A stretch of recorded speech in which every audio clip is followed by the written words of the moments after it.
come armed with Kleenex because I barely got through writing this. The hymn that I chose is one that Marty Sterling and I have already sung here in church, called My Pilot Face to Face. This hymn, written by my great-grandfather, Leland Wilcox, and inspired by God, was published in 1979. Lee was born in 1896 and left this world in 1984 at the age of 88.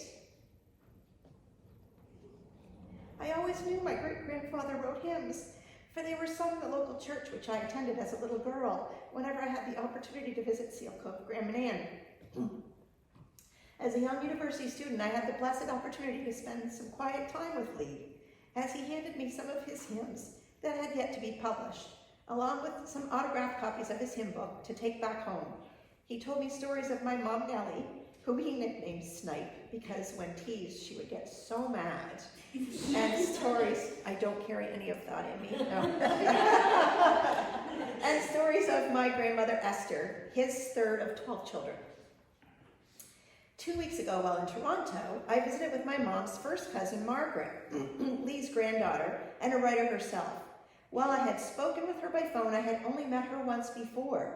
She gifted me with a copy of a book she wrote about Lee's wife, Carrie Jane. She felt that there were many stories of Lee, so she had decided Carrie Jane needed her own.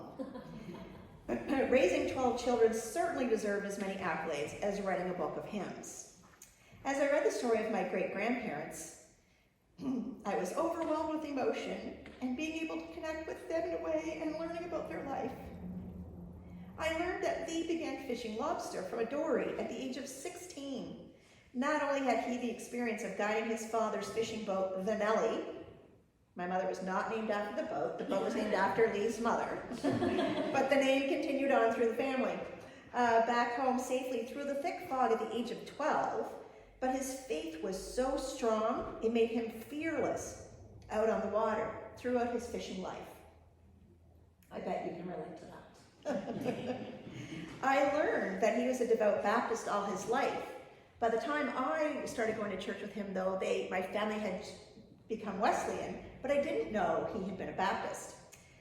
That he left school in grade 6 to fish with his father, that with very little formal education in 1945, at the age of 49, as the story goes, he woke in the middle of the night saying, "Carrie, Carrie, get me a pencil quick. The Lord has given me a song." To which my witty great-grandmother replied, "If the Lord has given you a song, he can get you a pencil."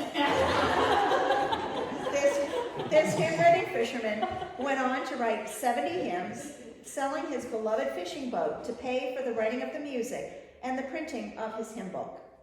The name of this hymn is not a surprise when you know how much he loved the sea and how he grew up knowing that God was always his pilot.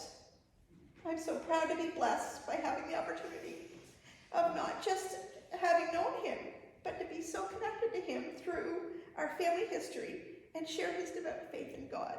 I guess it's in our DNA. We can.